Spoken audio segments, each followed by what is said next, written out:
వాయువ్య బంగాళాఖాతంలో అల్పపీడనం ఏర్పడింది. రేపు ఎల్లుండి తెలుగు రాష్ట్రాల్లో భారీ వర్షాలు కురిసే అవకాశం ఉంది. తెలంగాణ వ్యాప్తంగా భారీ వర్షాలు పడనున్నాయి. జగిత్యాల, సిరిసిల్ల, జనగామ, సిద్దిపేట జిల్లాల్లో వానలు పడే ఛాన్స్ ఉంది.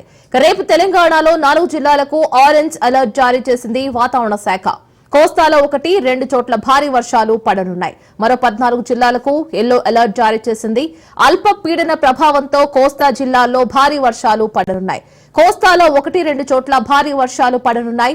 రుతుపవనాల రాకతో వారం పాటు వర్షాలు కారణంగా మత్స్యకారులు వేటకు వెళ్లవద్దని హెచ్చరించారు. తీరం వెంబడి గంటకు 40 నుంచి 50 కిలోమీటర్ల వేగంతో ఈదురుగాలులు వీచే అవకాశం ఉంది.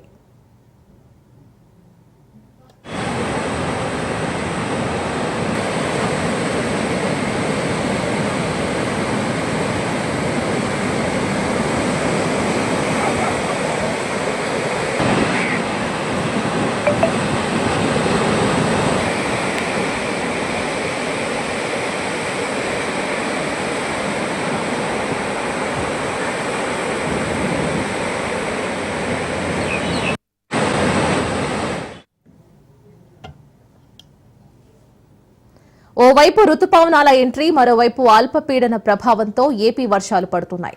రాష్ట్రంలో 3 రోజుల పాటు చెదురుమదురుగా భారీ వర్షాలు పడనున్నాయి.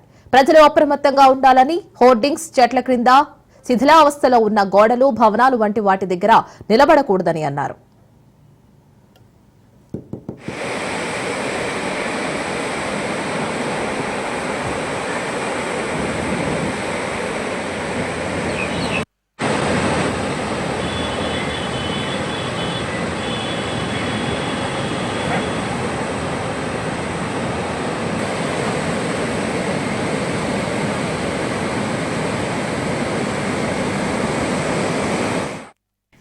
రాష్ట్రంలోకి రుతుపవనాలు సాధారణంగా జూన్ 5న ప్రవేశిస్తాయి.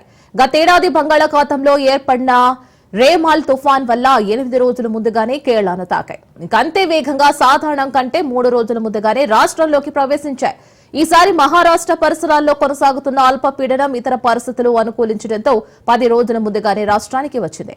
మరి రుతుపవనాలు తెలంగాణలోని మిగిలిన ప్రాంతాలు, రాజమహేంద్రవరం, తుని వరకు విస్తరించేందుకు అనుకూల పరిస్థితులు ఉన్నాయి.